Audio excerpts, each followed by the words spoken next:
আসসালামু আলাইকুম। তুরজাস বিসিএস টিউটোরিয়ালে আপনাদের সবাইকে স্বাগতম। দীর্ঘ বিরতির পরে আবারও ভিডিও তৈরি করতেছি। আর আজকে যে বিষয়টি আপনাদের সাথে শেয়ার করব সেটি হচ্ছে কিভাবে অল্প পরিশ্রমে 130 প্লাস প্রিলিমিনারিতে পাওয়া যায় সে বিষয়টি। আমি প্রথমে আমার একটু পরিচয় দিয়ে নিচ্ছি।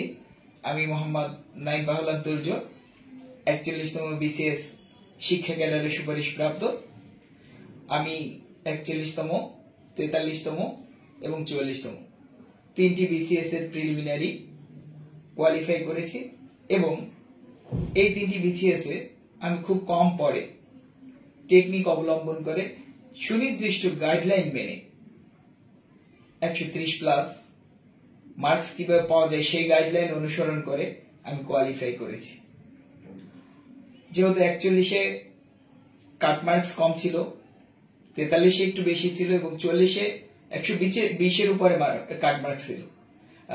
প্রত্যেকটাই আমি আল্লাহর রহমতে কোয়ালিফাই করেছি।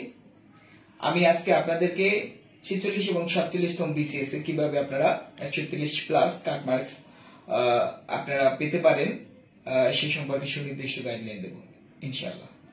আমার এই ভিডিওটি ভালো লাগলে অবশ্যই শেয়ার করবেন, আমাদের সঙ্গে থাকুন। এখানে বোর্ডের মাধ্যমে আপনাদের আমি দেখিয়ে দিচ্ছি যে কিভাবে এই কাট মার্কস আপনার আসবে। আমরা সবাই জানি যে জেনারেল নলেজ অংশে, এই সাধারণ জ্ঞান অংশে মোট মার্কস হচ্ছে 70 মার্কস। কি কি 70 মার্কস হচ্ছে বাংলাদেশ বিষয়াবলী, বাংলাদেশ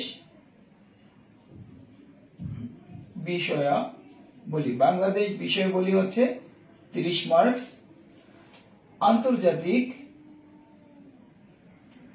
আন্তর্জাতিক হচ্ছে 20 মার্কস,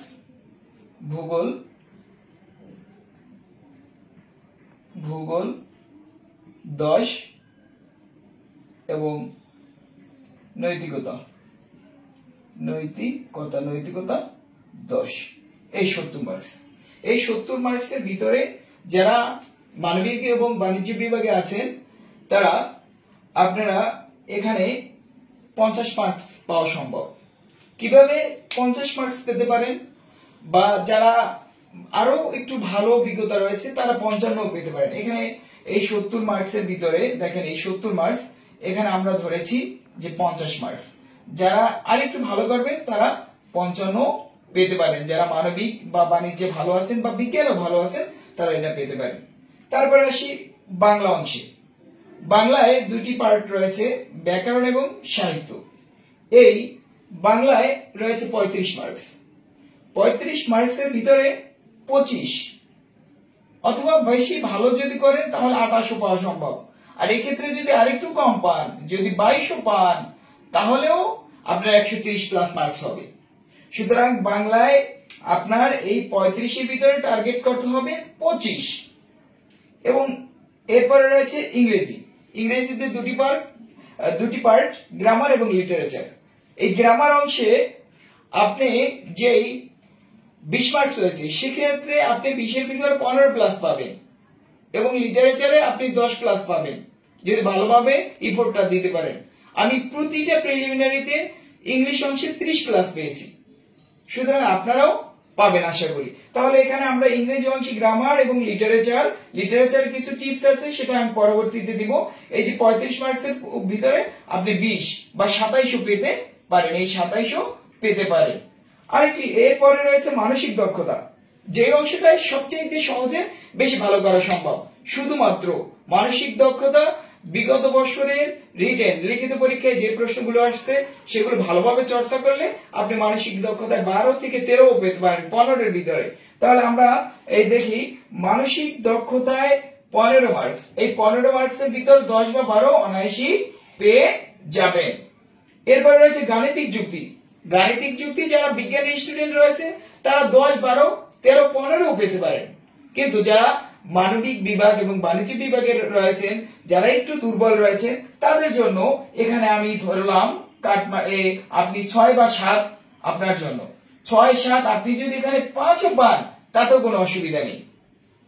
এরপরে বিজ্ঞান, বিজ্ঞানের স্টুডেন্টরা স্বভাবতই এসএসসি এইচএসসি বিজ্ঞান করে আসছেন, এই জায়গা থেকে বেশি কোশ্চেন হয়, আপনাদের বেস থেকে স্ট্রং, এই জন্য এখানে বিজ্ঞান আপনারা 10 বার পেয়ে যাবেন। কিন্তু যারা মানবিক এবং বাণিজ্য আছেন তারা বিগত ইয়ারের প্রশ্ন এবং মোটামুটি অধ্যায় ভিত্তিক চর্চা করলে 7, 8 বা 6 পেয়ে যাবেন। এখানে এই 7 বা 6 আমরা ধরলাম 7 বা 6, যদি আপনি 5ও পান কোনো সমস্যা নেই।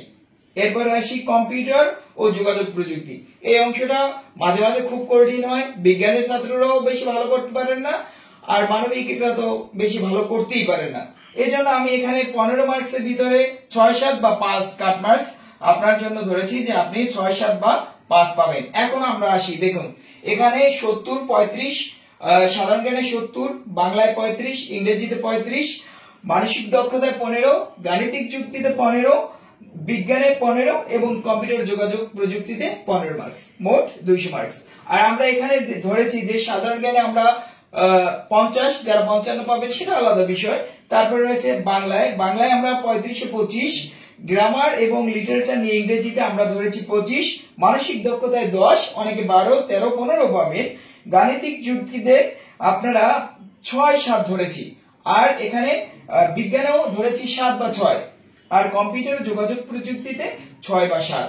তাহলে আপনার এখানে আসে, যদি আমরা 50, 25, 25, 10, 7, 7 এবং 6 ধরি তাহলে 130, আর যদি একটু বাড়িয়ে ধরি 55, 28, 27, 12, 6, 7, 8 এভাবে যদি ধরি তাহলে 130 প্লাস আসে, 130 প্লাস কি আপনার আসবে। আর যদি আপনি এই 5, 5, 5 এখানেও ধরেন, গণিতে 5, বিজ্ঞানে 5 এবং কম্পিউটার যোগাযোগ প্রযুক্তিতে 5, তারপরে আপনার 130 প্লাস কাট মার্কস আপনি পাবেন।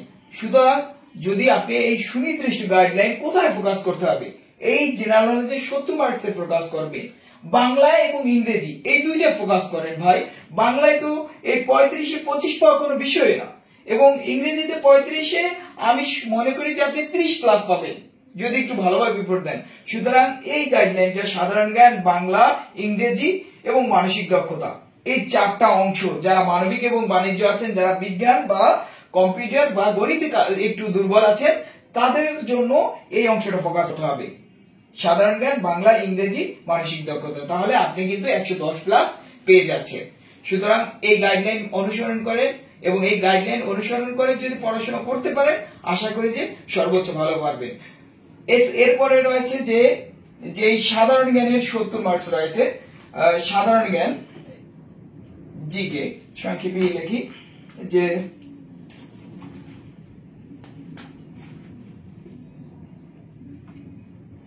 GK 70 marks. এই 70 মার্কসের উপরে আমি এখন থেকে প্রতিদিন একদম প্রথম থেকে শুরু করব, যে আমাদের বাংলাদেশের ইতিহাস, তারপরে যে সংবিধান, প্রতিটা অধ্যায় ভিত্তিক আমি ধরে ধরে আলোচনা করবো ইনশাআল্লাহ। প্রতিদিনই আপনারা এখন থেকে ভিডিও পাবেন নিয়মিত। এই জিকেতে আমরা 70-এ 50 মার্কস কিভাবে পেতে পারি সেই বিষয়ে আমি আপনাদেরকে সর্বোচ্চ সহযোগিতা করব। জিকেতে প্রতিদিন ক্লাস পাবেন। এছাড়া যেই আমাদের বাংলা, ইংরেজি রয়েছে, এই ক্ষেত্রে আমারও কিছু গুরুত্বপূর্ণ পরিচিত মানুষ রয়েছে, তাদেরকেও চাইবো যে আমাদের এই পেজে মাঝে মাঝে ক্লাসে নিয়ে আসার চেষ্টা করব, এবং যাতে আপনারা এখান থেকে উপকৃত হতে পারেন। সুতরাং আমরা যে টার্গেট 46তম বিসিএস তো প্রায় দরগড়ায়, এবং 47তম বিসিএস, এই দুইটা বিসিএস কে টার্গেট করে সামনে আগাবো, এবং আমরা সর্বোচ্চ ভালো করব, এবং আমরা প্রিলিমিনারি কোয়ালিফাই করব। আপনাদের সবাইকে অসংখ্য ধন্যবাদ। আগামী ভিডিওতে দেখা হবে। আর আমার পেজ তুর্যস বিসিএস টিউটোরিয়াল, এই পেজটিকে আপনাদের পরিচিত চাকরি প্রার্থীদের লাইক ও ফলো করার জন্য অনুরোধ করবেন, এবং আপনারা ভিডিওটি ভালো লাগলে অবশ্যই শেয়ার করবেন। সবাইকে অসংখ্য ধন্যবাদ। আসসালামু আলাইকুম।